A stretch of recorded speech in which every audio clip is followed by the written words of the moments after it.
I never run out of things to talk about because I'm alive every day. Like, I got things going on. But finding new ways to explain myself when you said every bar 100 times feels good. For you sure. know? So it's sharpening my sword. We're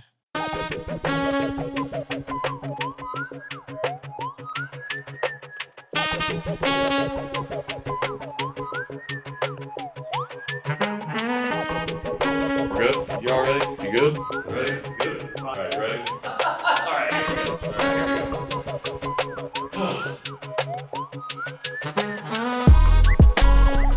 What's good, y'all? Welcome back to another episode of Conversation Piece, the podcast about the missing pieces of the conversations we're already having right here in Indianapolis.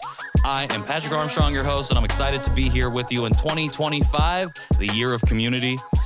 It has been an incredible year. We just had our first initiative. We just launched our first initiative of the year, which is called the Open Door Sessions. Third Thursdays of every month, we're opening the studio for an hour at 4 p.m. for anybody to come through and share whatever they got on their mind. We want to build community, we want to have conversations, and we want to do it with y'all here in Naptown. So if you're interested in that, check the link in our bio for more information. But until then, I am super excited about the conversation we are having today.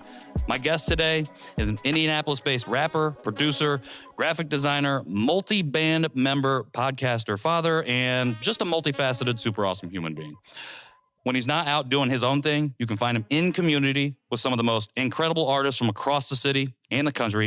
And at least from my perspective, the most likely form a band and create music that you didn't know you needed until the moment that you heard it. He's also one of the nicest people that I've ever met in person during my time doing this show. And both he and the creative family member, Sirius Blvck, embraced me immediately when I introduced myself at this year's Streets, or 2024 Streets. And it was really, really incredible. It meant a lot to me, so thank you for that. But with that being said, I am very excited to have this conversation. So without further ado, it is my honor and privilege to welcome Baby Guillotine, better known as Drayco McCoy, to the show. Drayco, thank you for coming through. Yeah, that was beautiful. Thank you. Yeah, I appreciate that, man. I'm happy to be here. You got such a cool voice. Thank you. You know, I wish I had a voice like that. I mean, I like my voice. I love your voice. Yours is cool. You make me feel like that shit sounded important, you know. You are important. Do you want me to, am I able to curse?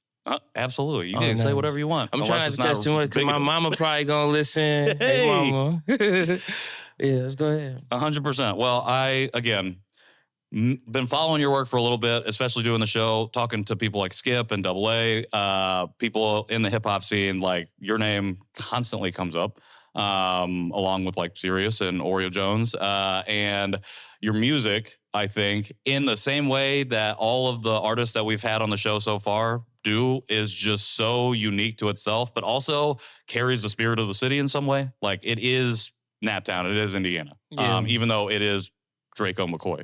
And so to meet you at Streets, but then also for you to be like, I've seen your stuff online, like I've seen what you're doing with the show. Like, that was a fanboy moment for me, and like felt full circle in doing the show, because it was like, okay, like if it's reaching people that I look up to, that means we must be doing something right. So thank you for that. I appreciate that too. I mean, you know, for me, I'm a fan of everything. I started off as a fan, but I still walk in every situation like with my eyes all wide and sparkling, and for sure, you know, just I saw what you was doing, and I was like, man, there's so many things I could learn from this guy just off of, you know, I feel like the first way people see something is very important. Sure. You know, like that first impression. Yeah. Like my first time seeing somebody live, or I try to make sure that me running into something means something to me, because otherwise I'll just ignore it or write it off. Sure. And so your presentation is real nice. Thank you. I try not to do anything until I got good presentation for it. Well, I appreciate that. I will say that I started this with horrible presentation. Just doing it online, just because I wanted my own creative thing that I had full control over. And at a certain point, it did become about like, how can we actually do something with this that has an impact, and further than what we thought before. And that's how I met these guys. And like I said before off mic, when I met Mike and he did the episode with Olivia West, which was the first one that we did for this whole Indianapolis-based thing, I was like, well, shit, now I can't do anything less than this ever again because we've now took it here. So we have to keep taking it here. I like that, though. Like, setting the bar for yourself feels good, right? I didn't even realize I was doing that. Yeah, well, I mean, that's the whole thing. Like, when you care, it's not about that. 100%. You know, when you care, you just, you want to grow, and people see that, you know? Yeah. People see who care and who don't. Well, it's like, are you willing to invest in yourself? And I've always thought about investing from like a business perspective, but never about like a personal perspective. And what does that mean to like pour into your own passion? And sometimes that does take money, but a lot of times it just takes time. It takes your energy. It takes, do you want to do this? Your willpower to do it. And that moment with Mike and then working with John, it was just like, I want to do this. Like, this is where I'm supposed to be with this team. So I appreciate that.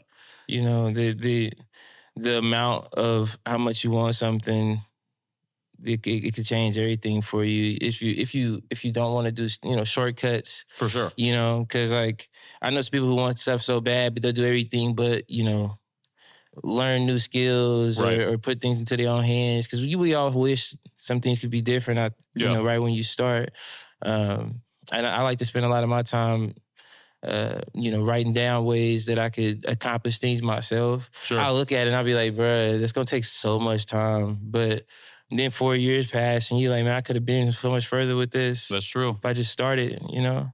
That's why a lot of things I do kind of feel like a proof of concept to show people like my idea before asking them to trust in it. Yeah, 100%. I love that mindset. I want to dig into that. And I love this because we were just like, my first question every time after the intro is like, hey, tell us a little bit more about yourself. But we just are right into it. So I want to keep going into that. I talk way too much. So stop me whenever you need me to. That's what the podcast is for. That's what our editing machine is for. We can fill this up for 2 hours, gang. So before we get back into that meat, I gave you a little bit of an introduction, but for folks listening and watching right now who don't know who you are at all, do you mind just sharing just a little bit more about yourself? Yeah, my name is Drayco McCoy. I'm from Fort Wayne, Indiana, and I live here in Indianapolis. This is a beautiful place. When I first moved here, I was like about fifth grader. Never really felt like I was from here, though. Sure. You know, like I feel like we moved around a lot. Never really like, I don't got no family here and nothing like that besides my brothers. But I've always been a fan of art. I've been making raps since I was a fifth grader. Making, you know, drawing and stuff since I was a child. Always wanted to own businesses. I've been writing out blueprints for businesses and just anything money related since I was literally a kid. I always saw that as, you know, something I wanted to do. If it was me making art, I wanted to make clothes or comic books and sell comic books. I was a big comic book nerd. When it came to music, I was like, all right, I need a label. Yep. And I need to get merch and I need people to join my rap group. You know what I mean? Okay. Like, I've always wanted to start something. And, I mean, I'm still that little kid. For sure. Like you said, eyes wide open in the situation. But with like the best, not only the best of intentions, but like the curiosity that I think a lot of us lose as we get older and do stuff where it's just like either the same or we get let down, like constantly disappointed. It's easy to lose the wonder, I think. Yeah. Well, you know, it's crazy. When I was young, I always wanted to, you know, I'll watch a movie, but, you know, in the DVDs, they got the special features. Yeah. And, you know, I want to see what they was doing in the background in Lord of the Rings, you know what I mean? How they was putting all that together. I read a lot of books all the time. You know, I was homeschooled for a little minute. I don't know if I don't really remember too much about my childhood. Like, it felt kind of like one, like, long movie. Sure, yeah. Like, not like a bunch of stuff. But, you know, I had some issues. Sure. So my mama, she homeschooled me, or she kept me out the way, kept me out of trouble. And I spent a lot of time just reading books and wanting to write books, wanting to figure out how to put my brain into just make things make sense. Sure. It's real hard for me to make sense in my brain sometimes, or my perspective. So I spend a lot of time analyzing it. And I think I just started doing that when I was young. You think about the groundwork of doing it, but then your brain is also thinking about, like, where can I take this? You know, a lot of people operate on one or the other, and it's hard. And it's like, sometimes if we can get on both those levels and pull them together, that's when we really, like, hit the stride. Yeah. I think. I'm very, very in Drayco world. You know what I mean? Yeah. Which you miss a lot of things, kind of being stuck in your own world. But you know, I like the way I move or the way I think. For sure. And I'm always thinking about everybody else. Yeah. And how, people can be a part of what I'm doing. Yeah. In different ways, or how people feel about what I'm doing. So I try to watch my steps and move in a way that makes me happy if I was somebody else looking at me. For sure. I mean, I think that's what everybody, hopefully that's what you're striving for, is to live and move as your full self and as your whole self, even if to other people it might not seem like that's strange or whatever, but it's like, that's just their opinion. Yeah. For you to live in Drayco's world, for me to live in Patrick's world, it's like, as long as I'm comfortable and happy in the way that I'm moving, like the other, like if you don't got my number, then like I ain't worried about it. I ain't worried about what you got to say. So yeah. You said you never felt like you were from Indianapolis. Do you always feel like you're from Fort Wayne? No. Okay. Not really. It's a weird feeling, right? Because like my whole family is. They definitely from Fort Wayne, you know what I mean? But it's like since I didn't have my teenage years out there, it was a bit different. Sure. And then like my teenage years here, I didn't like go to high school for very long. Yeah. I didn't like really stay in college for more than a year. Technically still in college. Like I still take a class every now and then, you know what I mean? For whatever goal I'm trying to achieve. But, I don't feel like I never really had too much of a foundation. But it's cool though, because, I still don't want to move. Like I don't want to leave this place. Sure. It's something about it that's whenever I leave and go somewhere for like a show or something like that, I'm like trying to find similar versions of what I do here or the people that feel like they from here, Yeah. Otherwise I feel off balance. I come back and I just take a big yeah. It's like, and then I'm like, fuck this place. But, I love it here though. I feel like the difference though, Fort Wayne made me tired. Okay. It made me like just want to go to my grandma's house, take a long nap. Sure. Like whenever you go back and visit, it's just like, all right, let me go. Yeah. Yeah. When I was young, we used to come here as not even like a vacation, but it was such a big difference between Indianapolis and Fort Wayne. We come up here and I'd be like, whoa. Yeah. I feel you. I grew up in rural Indiana, Rensselaer, Indiana. So I'm like the southern tip of the region. I got a 219 area code, so it always made me feel cool. But we would go to Lafayette. That's 45 minutes away, but that would feel so different than just my small 5,000 person town to see even just long buildings, not even tall buildings. But then to come to Indianapolis and experience that stuff, it was just like, oh. And for whatever reason, for a long time, I didn't have the pull to be in the city. Like I still felt like a country boy. But now that I'm here, it does feel like when I go other places, I'm like, where is like that indie vibe, or where's something I can feel that familiarity? And then I'm always excited to get back home and then hit those familiar haunts. It's a lot of vibes around here, but I like not living in the mix of everything. Like I've never lived downtown. Yeah. Or, like I'm real out the way, and I kind of like that because then I could choose my vibe. Sure. Kind of step into whatever I feel like being. I wake up different every day.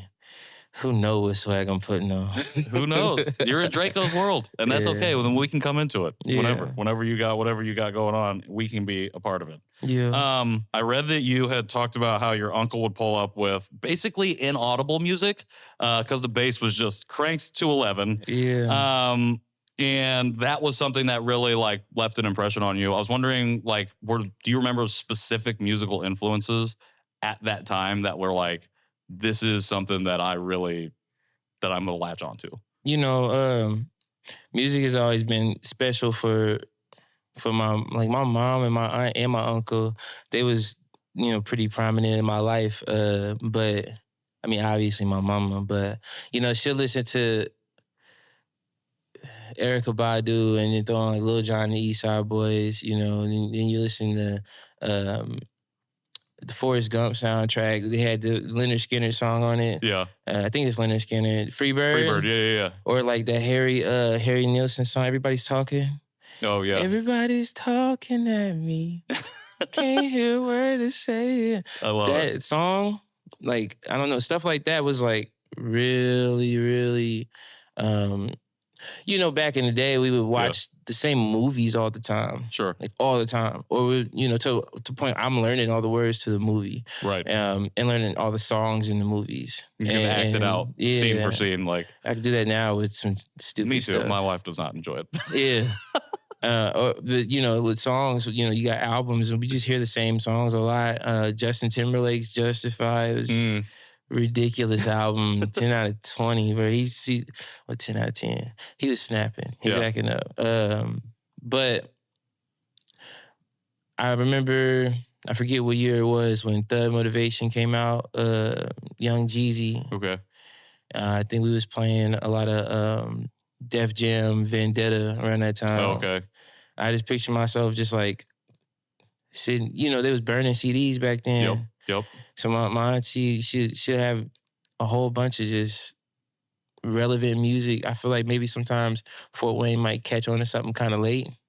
Sure. But when somebody is blowing up, everybody got it in their car, they got the CD, it's burnt or, whatever. You're going to the On Q. Did you have On Q up at Fort Wayne? Yeah. The On Q, that's where we had to get our CDs. And a lot of Fort Wayne feel like, it just felt like one big hood to me when I was a child. So, everybody's kind of rolling around. You just hear...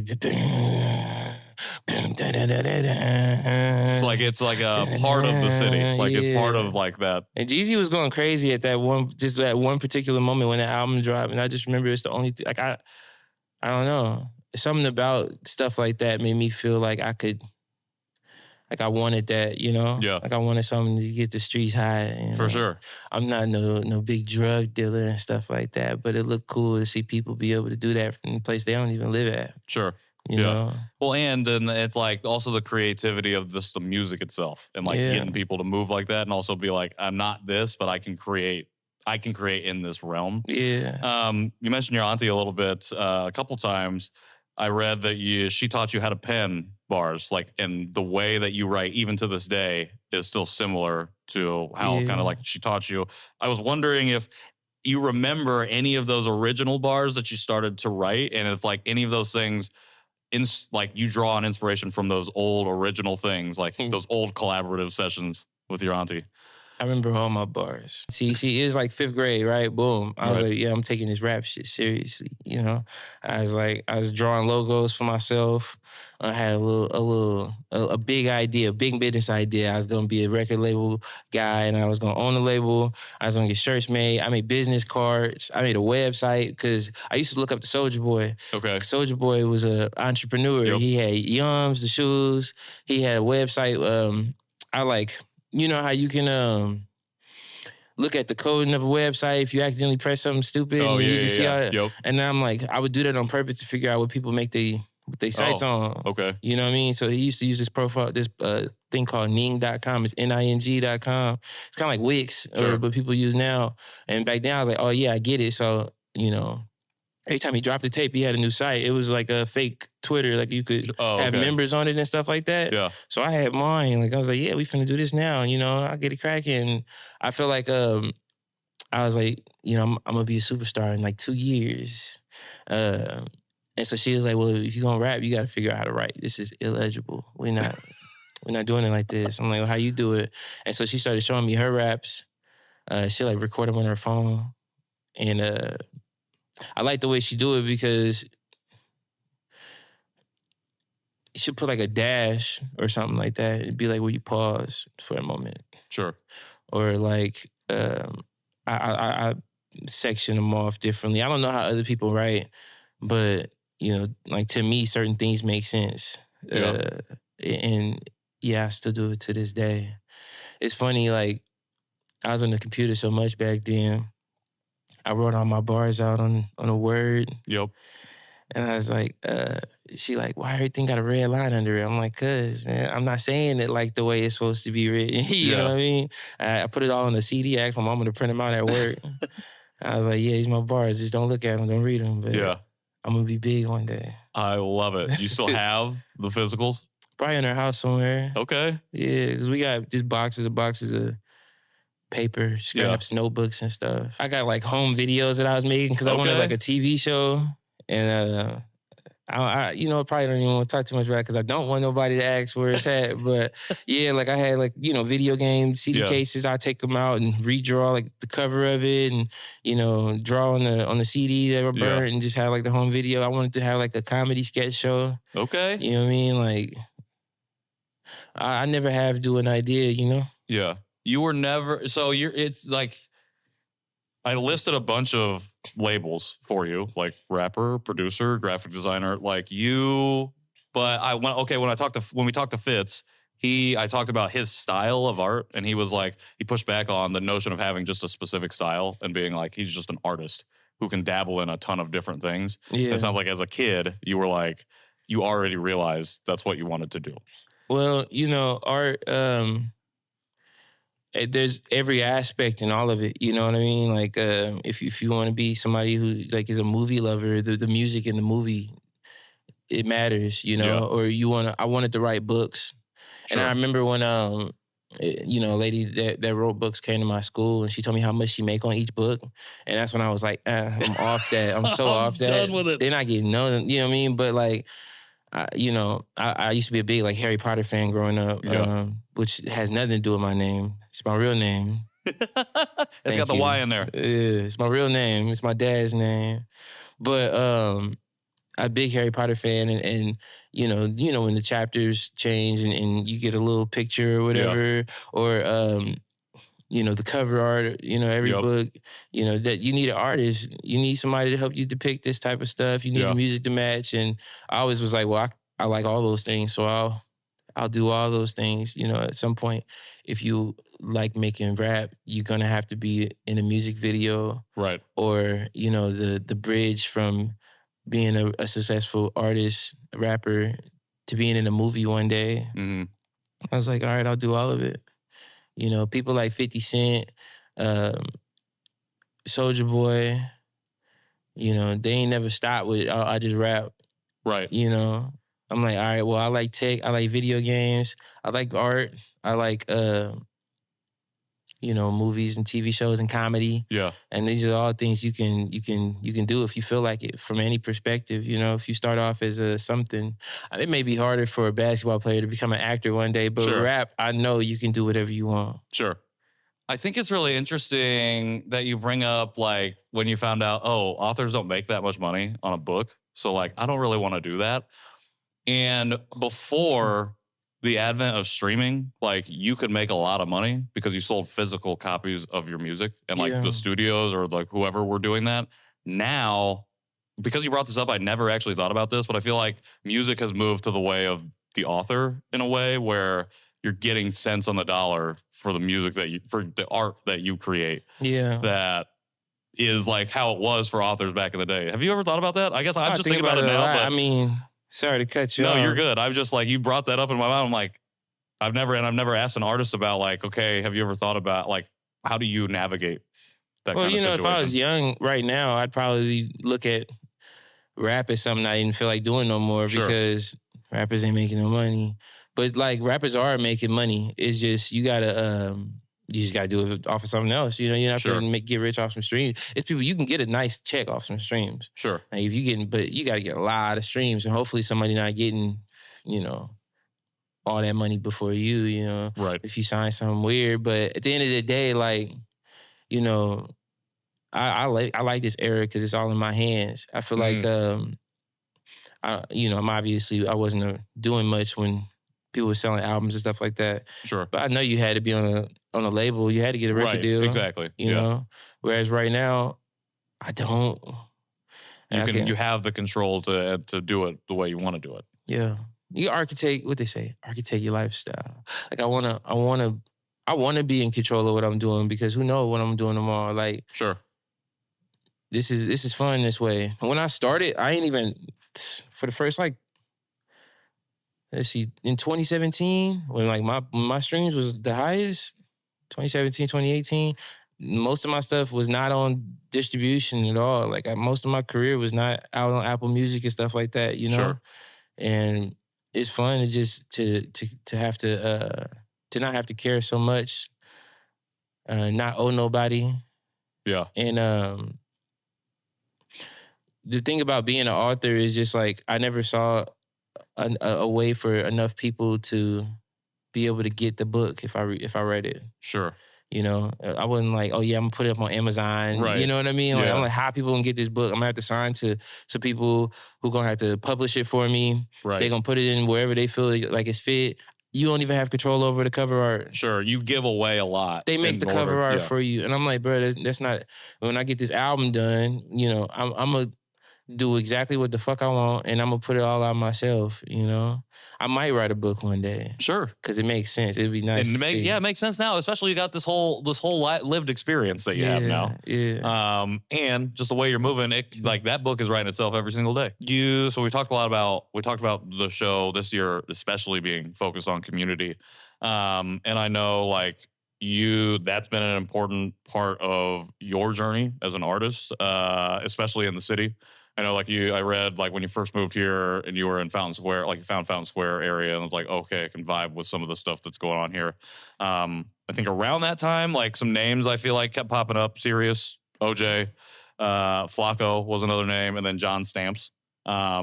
Specifically bringing those four up because, excuse me, I feel like they weren't just influences on the creative process, but your performing process as well. Yeah. I read that you said, or that they were the ones that told you, like, don't come to shows with the vocals on your tracks. Mm-hmm. Come with the instrumentals. Like, you got to come correct to this type of situation and do it the way, like, do it the quote unquote right way, I guess. Yeah. How important was that connection, like connecting with those guys specifically, but then just forming a community, especially 16, 17, like when you're really starting to push outwardly as an artist yourself?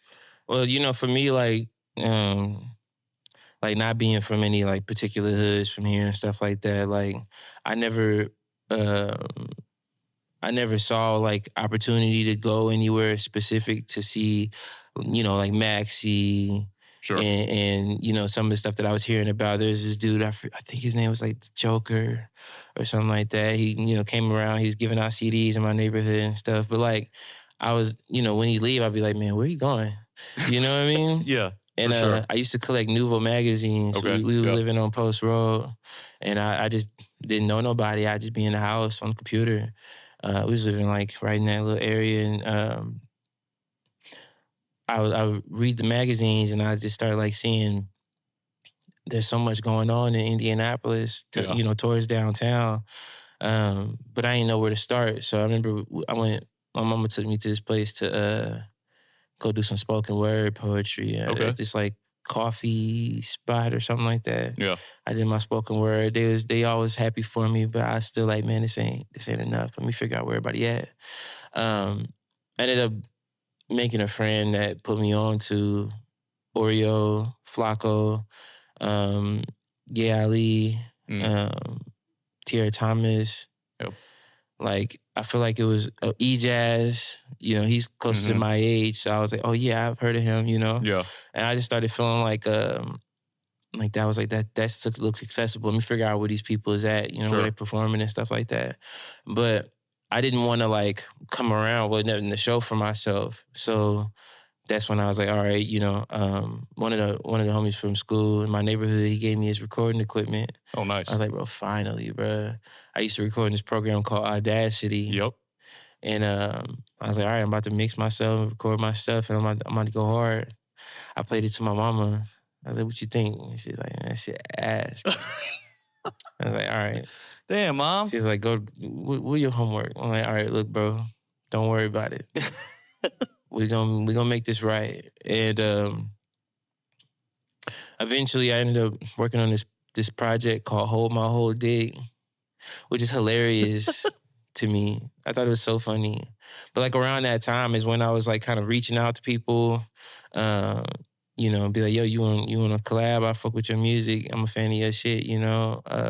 It's a bunch of people I made music with around that time. And I just started sliding out to the square. It was my homie Chief. He picked me up from my mama house once, introduced me to Sirius. That day we made an album. Damn. and he was like, "You need to record on these songs with this dude. All these beats is made by this young dude. He's like 14, 15 years old. His name Black Youth." Okay. And that's how I found out about my brother Black Youth. He make all my beats now most of the time. You know what I mean? Still working to this day. But little stuff like that just kept happening to where I was like, you know what? I think I like it over here. I'll keep rocking with these guys. And I think it was like a big hardcore community out in the square. Yeah. So when Sirius or Oreo or them boys, you know, I feel like they were in bands at some point, working with, you know, within that scene. Yeah. Sirius had a band called Indian City Weather, and he was also had an album out called Lita. And it was like, it changed my life to see him on stage with a drummer, with no background vocals in the track, with some of the most amazing sound and music I ever heard. They had a collective called Ghost Town Collective, and it was Stamps, Oreo. There was a lot of members in it. But then so at the same time of seeing their solo stuff, I'm seeing them as a group on stage, you know, passing the mic to each other, finishing each other ad-libs, you know. Even if I didn't like the music, I was like, this is the most amazing thing I've ever seen from some people, like just off their passion alone. Yeah. Just being like, yo, let's all put our heads together. It's not like they all made the same music, you know. It's not like they all were the same personality. Right. But they were one on that stage. And so I just wanted to be a part of something like that. But always being new in every situation that I'm in, I'm always like, all right, it's just me. So I'm like going extra hard, you know, to show I can stand out and alone. Even if I'm around everybody, I always wanted my energy to shift things if I walk in the room, you know. I would say that, well, first off, thank you for sharing that. And I think I would say from people that I talk to, when they talk about Drayco, they talk about your energy. Like a lot. Like that's one of the things that comes up first. And I think it's also really incredible. We talked about this with Jake Moran, Jake with a shot, on his episode, but being a fan first and consuming like what it is that you want to be a part of, just builds a level of authenticity that doesn't exist when you just try and go and say, I am this person, work with me. Yeah. And I feel like your story, and especially what you just shared, even here, but just as you shared during your career, is very indicative of like you said, I'm always the new person. So I gotta work. I gotta do the thing. I gotta bring something to the table first before I'm gonna be like, hey, you should work with me. Yeah. And I'm gonna be a fan of the stuff you're doing. It felt good, you know. So I've dropped like my 33rd tape recently. So back then I was like, if I want these people to know me and I want to speed up my growth, I need to make a bunch of music real fast. Sure. And there's like producers that I wanted to work with or meet. And I was like, man, ain't nobody gonna give me beats if they don't see me going hard. Sure. And so I've always been like, all right, well, if I'm gonna do this, I gotta go really, really, really hard. So I was dropping tapes back to back to back. So when I came around, I had a tape called, it's called Bitch I'm Positive, and I had Hold My Whole Dick. And then I'm dropping tape after tape, 317 Flex and Probably Going to Hell. I had Guillotine EP. I had just tape after tape. It was disgusting. You know what I mean? But I was like, this is the way. I mean, and everybody was like, bro, we see you working. Like, if the algorithm wasn't working for you yesterday, last month, 2 months ago, I seen this one, and then I seen you did it again and again, you know? It was beautiful for me because it did speed up my growth, you know? I never run out of things to talk about because I'm alive every day. Like, I got things going on. But finding new ways to explain myself when you said every bar 100 times feels good. For sure. Know? So it's sharpening my sword. I love that. 33 tapes. And that's not even counting that's just like your own mixtapes, right? Yeah. That's not even counting other people that you've been on, other albums that you've done in collaboration. No, so like, it's like 2 collabs in there. I'm counting Bloody Knuckles. Okay. But, you know, because that was all on my laptop. Sure. Yeah, okay, yep. I recorded that joint, so I'm counting it. But, am I counting inner peace projects? You know, like, what are we doing? I think it all counts. Personally, from my perspective, I think it all counts. There's more. There's probably more, because I got a collab. This dude named Xavier Clark, great rapper from here. I got a collab with him. I got clapped with one of his homies back in the day too. Like, it's kind of ridiculous. Don't listen to all that stuff. Listen to my new shit. You know what it is though. Like, I'm not embarrassed by none of my old music though. Sure. And like some people be like, man, don't play that shit. But like when somebody's like, yo, you know, because a lot of people were big fans of me at some point, or you know, they are and they don't know the new shit, or they only love the old shit. And so when somebody comes up to me and they're like, you know, that song that you had back in whatever year, like, oh my God, I still listen to that to this day. Like, do you still make music? You know, and I'll be like, hell yeah, I do, bro. Thank you so much. Like, because I love that song too. For sure. You know? 100%. I was snapping. Was snapping, still snapping. Yeah, so, you know, some Dragon Ball Z shit. Like, you got to respect, like, every age of Gohan. 100%. You know? That's a great metaphor that I will say maybe 30% of our audience will understand. I understand it. Nah. But I get what you're saying. Give your audience some more credit. Gohan out Okay, here. that's true. That's true. I will be giving y'all credit. Yeah. But let us know in the comments. Who knows about that? That's my first time making that analogy, so I'm fucking with it. But let's go. That's a clip right there. Okay, this is actually a really great segue into a new segment that I'm starting with you. It's called Understanding the Artist, where we get to know guests a little bit better by asking them to identify the pieces of their work they think best reflects them. So I have 5 categories here, and you have a lot of projects. So I'm going to ask you to just pick a project that fits best with this category over 5 categories. Is that okay? Yeah. If you don't like it, we can cut it. Well, no, I like it, but 33 tapes. I'm trying to remember what the names of them is, boy. All right. The first one is best project to get to know Drayco. Skull Collector. Skull Collector. All right. Hell yeah. Best project for Gangster Drayco. Gangster Drayco. 8-Ton Gorilla. I think. I don't know. Ain't no Gangster Drayco. I'm a big dog, though. I'm here for it. All right.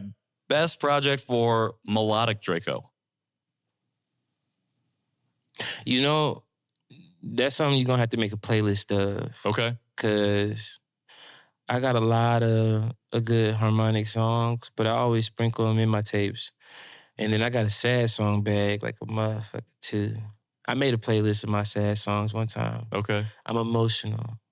I feel you. You're talking to an emotional person right here. But I've never, you know, one time I was like, I'm going to make a song, like a whole tape where I'm like singing. I can't really sing, but I want to sing.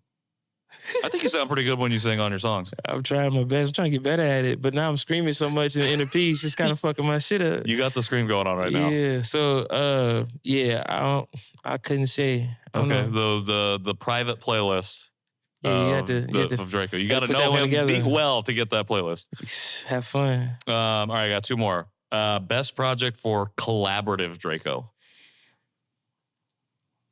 I gotta say Bloody Knuckles. Gotta say it. I mean, me and Sirius was tripping. But it's kind of like we was going crazy on that album, but it took us over a year to make, and we didn't do it so as on purpose as we could have. Okay.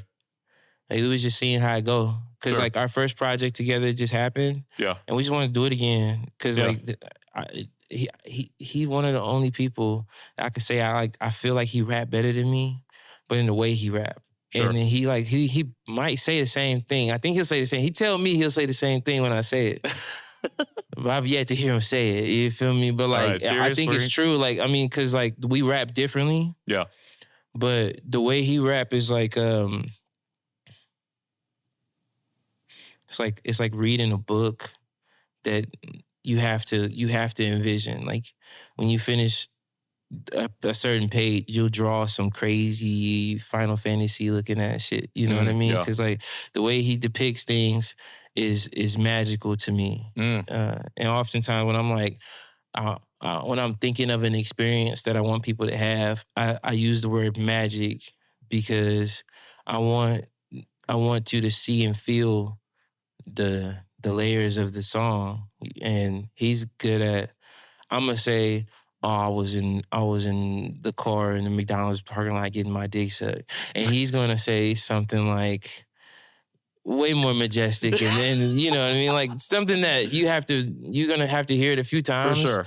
and you're gonna be like, damn, that was hard. And so he like encourages me and makes me better as an artist. Sure. Because then I'm not just talking about something stupid in the same way. I'm gonna say something real stupid, but I'm gonna say it in a way cooler way. Sure. Fucking with him. So we're working on Bloody Knuckles 2 now. The sessions have started, and we are out of our minds. Okay. I don't know if that's exclusive on the show, but I guess this is December right now. But Shit. We might still be working on it when you hear it, so send beats. Send the beats. We need Drop it in the beats, comments. boy. All right, last one. Project that's most reflective of Slept On, Drayco. Ooh.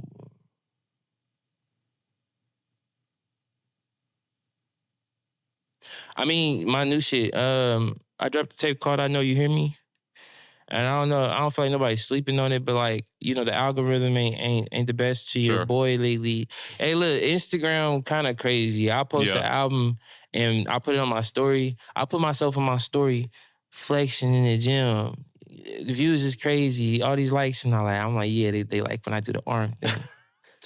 But post a tape and now my story get like 30 views in 24 hours. I'm like, no, that's actually insane. Yeah. It might just be a me thing, but you know, that my new shit hard, definitely crazy. So I Know You Hear Me is a tape I dropped recently, all produced by my a guy that I've been working with named Joe Dirt. Okay. And he went crazy. That's another thing that like all those songs is over a year old. Yeah. But I was acting up. Sure. Yeah, I want the people to hear it. We gotta hear it. We're gonna link that in the show notes as well. We're push that one for sure. I got a new tape coming out. So like you know, it's called World Domination. I just finished it up. 13 songs. I produced one of them. My guy, you It's are nasty. working 34 on down the pipe with like at least 35, 36, and 37 somewhere in there that you just talked about. They're not ready for Project 40. 40? My 40th project is going to be nasty. I can't even imagine. I can. I'm excited for it. Well, I appreciate you sharing those because I think, especially someone like yourself who has a deep bag, a deep discography, like the projects themselves can be in, like for artists like Juan the artist who has this painting right here, those are gateways into particular periods, but also just ways to learn about not just the person, but the creative process, all of that. If we can like take these microcosms of time, these little bits and pieces that you've left us over the last 2016, 2017, so 5-7 years, like not even that long a time, but a lot of breadcrumbs for us to follow on your story, which I appreciate. Which brings me to now. You're working on lots of tapes. We're talking about 40 being wild, but thinking about how life influences the way that we create specifically. I saw on your Instagram stories the other day that you were just over or recently 60 days sober. Yeah. Which I think is really awesome. Congratulations Thank you. going through that journey. How has that affected the way that you create or approach creating, particularly as a music artist? So it's kind of deep, right? Now I'm real hard on myself. Sure. You know, a lot of people think I'm super like cocky, but I'm real like insecure oftentimes because I'm always, you know, I'm not where I want to be in life, and I'm real hard on myself. I got real health oriented, very, very, very big into the gym and just trying to focus. And it kind of started because at some point, I was in the studio with Jaron Braxton. If you ever want to look up a great artist from here, his name's Jaron Braxton. He does animations. Okay. He does like super cool, like he's a game changer. One of the greatest people I've ever met. Okay. Very inspirational to me. Jaron, what up, man? And he came to town. We went to the studio together, which like, you know, really just making beats and just chopping it up. Yeah. And so he like freestyled on this giant track he made. It's like, yo, you want to hop on there? I'm like, yeah, let's get it. And I was sitting there, I was like, damn, I don't have any words in my head. And I think for the past like 3 years, I used to tweet too much. And like just always kind of express how I feel outside of the bars. And over the past few years, I haven't really had words. Okay. Like I couldn't think of a tweet. I felt like something like, shit's going on, but like I'm like, nah, that my brain stopped working in full thoughts. It had nothing to do with the drinking. Sure. But just everything to do with just like, I'm a machine. I'm always doing stuff, Sure. I'm like a full-time everything right now. Yeah. And it was just not helpful for me. Yeah. Cut it out. Well, you said not like healthy, especially like definitely not helpful from a creative standpoint, but also just as a human. Yeah. Like there's certain things that we might reach points where we have to prioritize that. I really appreciate you sharing that because I am at a point in my life where I've had to make some prioritizations, some tough decisions about my own health, especially now that I'm a father and like thinking about, some of this future stuff, thinking about, like what's down the road. Like I want to be here for some of that. Like, and I want to be healthy and be able to participate in those things. And also I want to be able to show up here every day to do the show, do other things that impact the community and that I love. And I know if I'm not at least trying to take the steps to take care of myself from a health perspective, like I'm doing myself a disservice, my family a disservice, and it's hard, I think, especially in Indiana to talk about stuff like that. Because I think we've been conditioned, like for men as males, to not vocalize when we're struggling with something like that. Let alone physical health, but like mental health too. So. And struggling is like, cause I don't have any like issues that stop me from doing anything. Sure. So it was like everybody around me is like, well, what's wrong? Cause you're good, bro. You know, but like. I'm always seeing where I could improve, and everybody's been asking me like, cause it's only been 60 days, but I mean that's the longest I've ever went without. Sure. Since like I was 17 years old. Yeah. And so everybody's like, what's different about it? How you feeling different? And I'm like, nothing feels different at all, but I can think again. Like my brain is so. I'm like, I have an opinion about that. Did you call it like returned clarity? Or is it just like things are just there now, like in a way that they hadn't been? I don't know. I'll think about it more later. Sure. I like to let things be. Yeah. So definitely. I was like, oh shit, I thought about that more. You know what I mean? Yeah. Because also I get so stuck in my world that like sometimes I'll forget other people are experiencing things at the same time as me. Sure. And forget that I'm not the only one that has a perspective of it. Sure. Or maybe I might get annoyed at somebody's perspectives. But like right now I want to hear it all. And just in time too, because you got all the president stuff going on and everybody got something to say about stuff or, I have a lot of empathy and I want people to maybe learn from what I'm saying if you can. Do what's good for you and what's good for your output. And your input. I imagine myself buff one day. So this will help. I don't know if I'll start drinking again at some point. But I'm just not right now. I mean, you're looking pretty fit. Thanks. Yeah, you're doing it. I'm trying to get on that path myself, but I'll just maybe hoop a little bit. Yeah. But I need to get in the gym more. I want to get buff, man. You're on your way. And then that'll be another project. That'll be Project 45. Yeah. When we just on the corner, on the cover of the art, just acting up.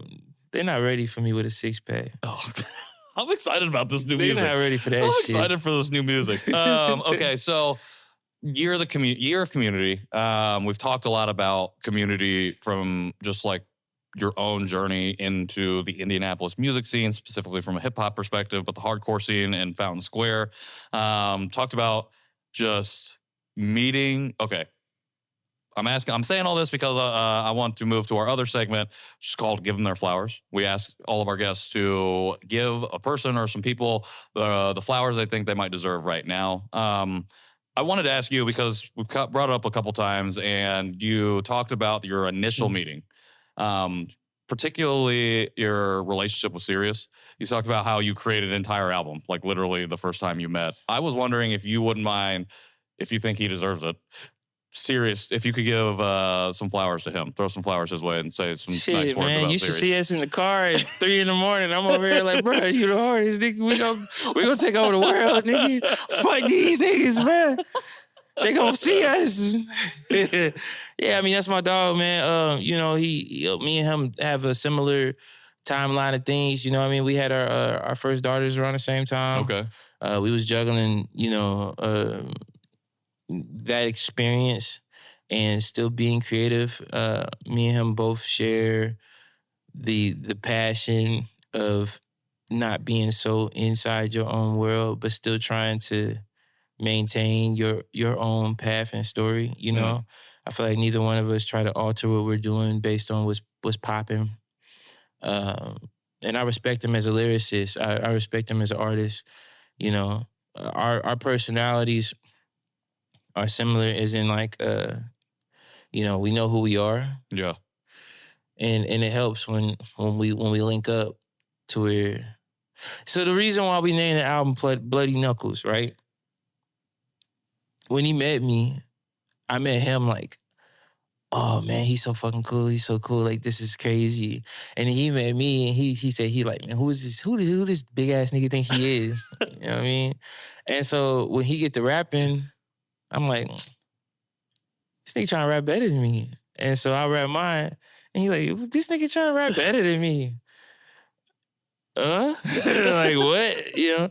And so when we brought that, you know, I feel like we've always clashed. Like we was beefing at some point, shit like that, just based off of like, I don't know what it is. Might be like an ego thing or, you know, just us being us. But when we linked up for Bloody Knuckles, like everything aside, it's like, is you finna rap or not, you know? Yeah. And I'll write some shit, I'll tell him my idea, he'll erase this shit.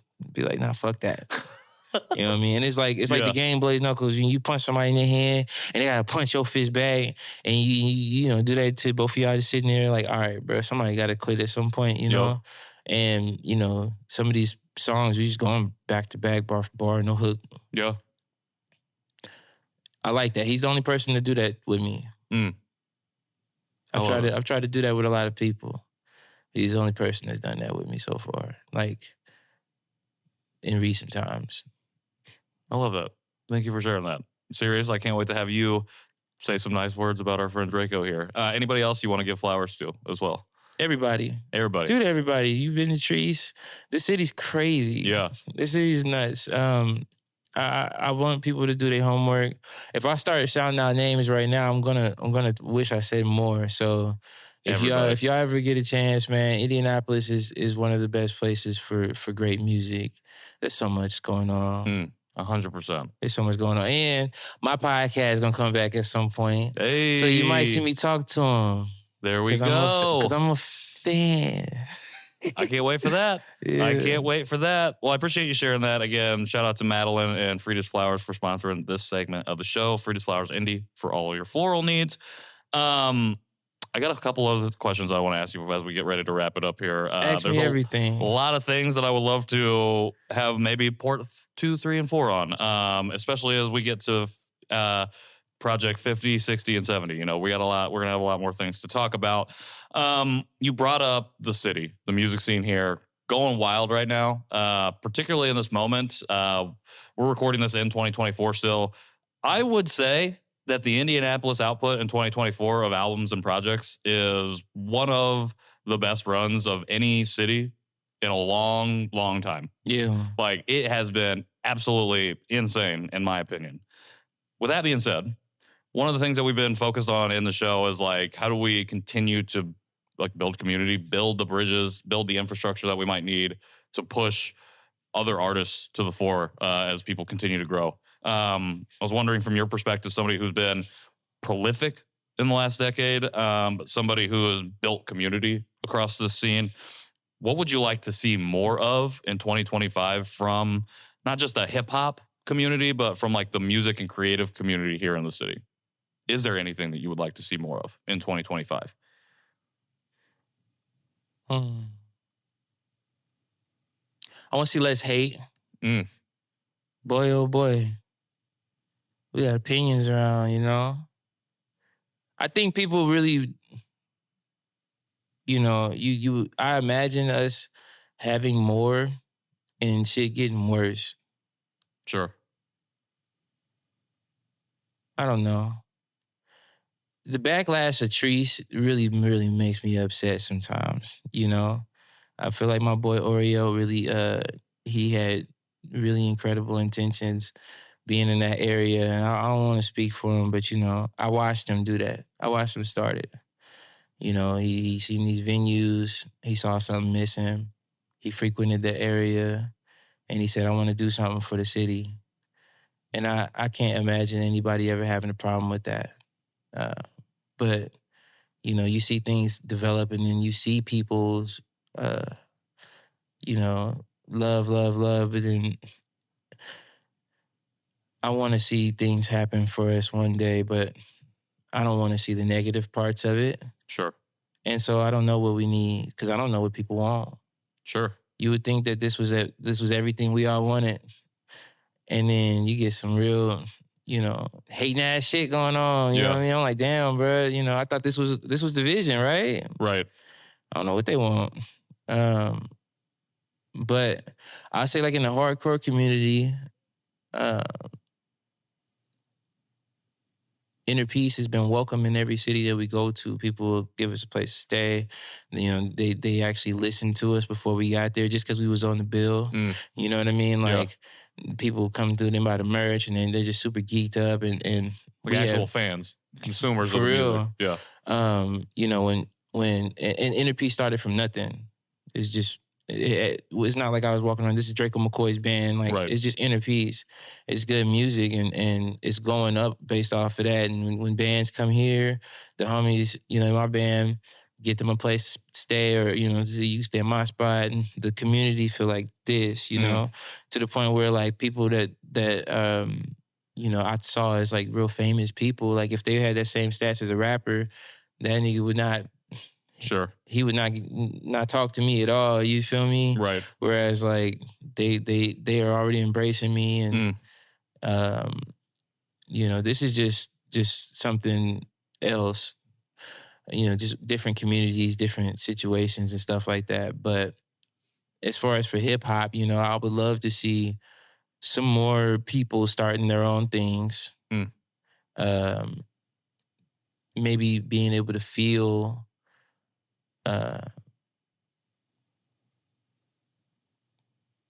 Like they're doing what they wanted to do, Sure. Sometimes you have a vision for something but can't really get it done because of the resources or lack thereof or the way things cost. I really just want people to start accomplishing their dreams and feeling like they can do it here somehow. And I think more infrastructure is how that's, it'll work.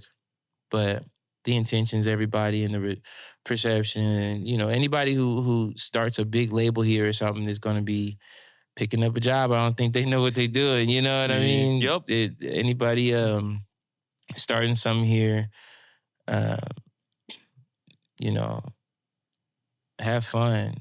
This is the first time a lot of these things have been going on, Yeah. If it gets bigger, I just want everybody to be happy, and I want people to really get some money. Really be successful. We're here for that. I really want people to get money from here. We're here for that, for sure. Legally, I want everybody to get rich. Yeah. Swear to God, it would be so cool if everybody just start getting rich. Yep. And then famous, and then this place becomes just a book of just stories that everybody wants to tell for the rest of their life. It'll be so fun. We got it going on now. I want to see the people become successful because you go to Treese and you'll see, bro, people bleeding out all over the place. That's why I started my podcast. And I'm yapping and I know it and I don't care. You good? But, I need my podcast bleeding out all over the place because it's how I feel when I'm on that stage. I'm the most vulnerable version of myself. And I'm not the only one to do it like that. That's why it's so nap. It's a Naptown way. We're going to be ourselves where you go. You feel me? Yep. I go to Maxie spot, and it's a picture of me in that or nothing. It's been up there for a long time now. And he's how you what nasty, and he's himself. Yeah, 100%. And he built something that means something. It means something to me. Snapper Nuts is not Snapper a game nothing. to me. On the chest. You know? Yeah. We do it ourselves. We get it going.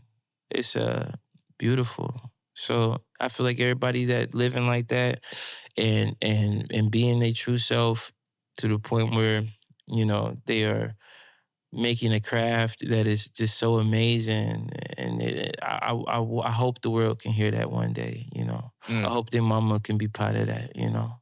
Absolutely. I love that. That is perfect. I think you spoke to what we're trying to do here on the show.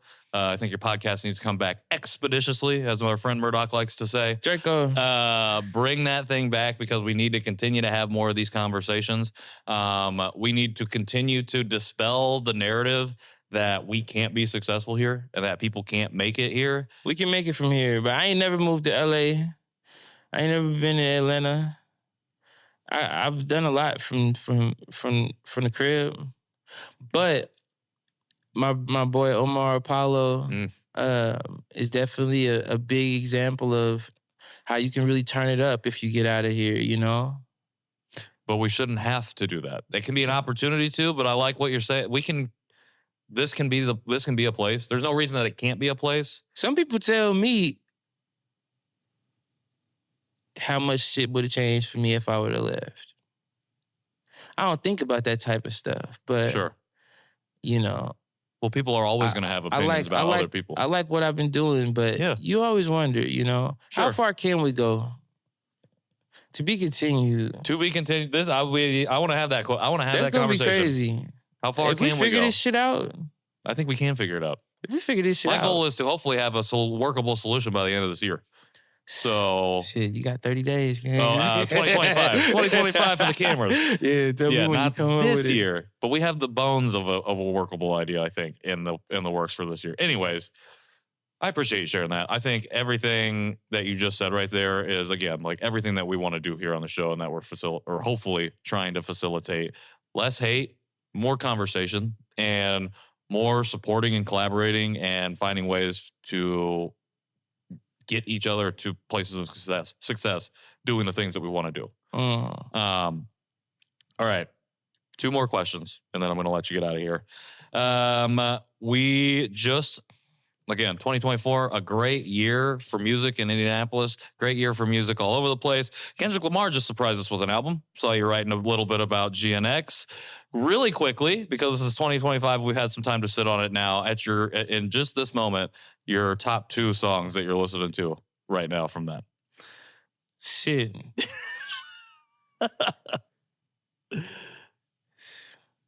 All right. I'm not gonna say it. Because I was tripping when I was listening to that project because the way he screamed mustard is exactly how I scream mustard. And I was finna just do it. Y'all ain't finna get that.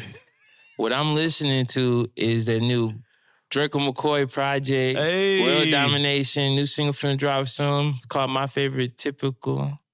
It's a banger, boy. And let me tell you, we shot a video for it. Shout out my nigga Dom. Shout out to homie Sham. We're going extra hard. Let's go. And so, shout out to Kendrick Lamar. But my shit hard, though. Sorry, Kendrick. I can't wait for that shit to drop. But also, this has been a crazy year for hip-hop. Yeah. You know, they wanted 2017 again. And shit's been acting up, bro. Like, I feel like every artist has dropped. Every artist is doing something very specific to themselves. Yep. And it's in the weirdest time of where the industry is at. So everybody's taking shit into their own hands, dropping shit on Instagram, dropping full, snippets, just full songs, whatever cover art they feel like. Dropping full albums on Mondays. Shout out to Double A and Yop. All over again. We acting like, and it's bringing up my confidence. For a long time, people were like, you've gotten to a point where your presentation needs to be so much more amazing. You need to stop doing shit like this because you gotta, if you want to be taken seriously and signed to a label, we need to, do shit that's gonna cost way too much damn money that I don't have. You know what I mean? And it put me into a mode where I was so freaked out. I just stopped dropping music for like almost 2 years, like a year and a half. Because I was like, fuck, bro. Well, I can't do what people feel like I should be doing, or not even people, just like people that I trust. Yeah. And if I can't do it, I don't want to do nothing less than that, because that's what somebody told me my worth is, which I feel like my shit's worth a lot. But then you get Kanye West, takes a picture of some mountains, and that's his cover art. You know what I mean? Yeah. And it's like, damn, bro, am I taking this shit too damn serious? And then I really had to get back into what this means to me and why I do it. And so this year has been tight to watch other artists and people do that, take it into their own hands with the lack of, industry support. Everybody getting fired from them big jobs, you feel me? Whereas like, we still here. We can still make it happen. I don't know. I'm very inspired right now. Same. 100% inspired. The creative output is wild. And the city is just bubbling. And like, I really feel like 2025, in spite of the political climate that we find ourselves in, we'll speak on that later. I just feel like the tension between the ceiling that wants to keep the creatives in the city from really exploding, and the creatives that are creating and ready to explode, the tension is that it's like paper thin. It's getting ready to crack in a big way, I think. Well, it's like we spent a lot of time.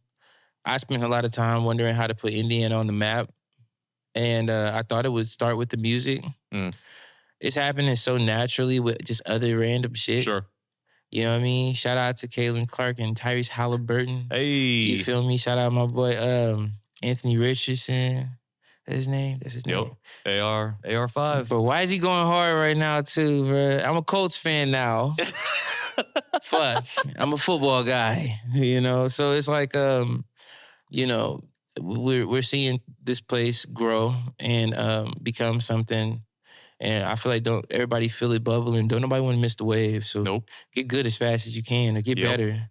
Want better for yourself and drop that shit. Cause when the wave come, we all deserve something. Yep. 100%. Everybody working hard.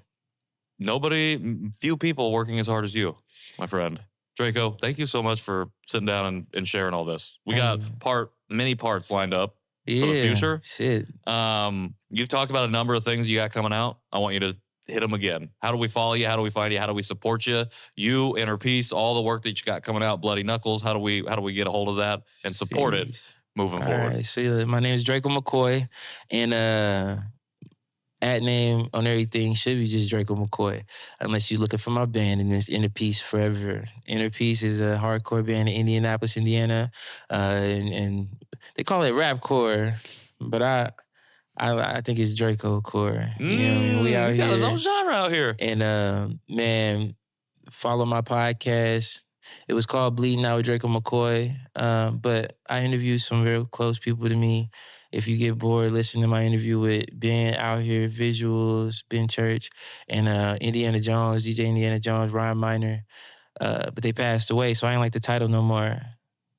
For sure. And so I changed it to Floor Breakers. So listen to my new Inner Peace project called Floor Breaker. Listen to Floor Breakers podcast. New episodes coming soon. My mixtape / album, World Domination, coming out. And Bloody Knuckles 2 sessions started, so send beats. Shit, what else? and Get Tattooed by Adam Wallenberg. I got some more tats coming soon.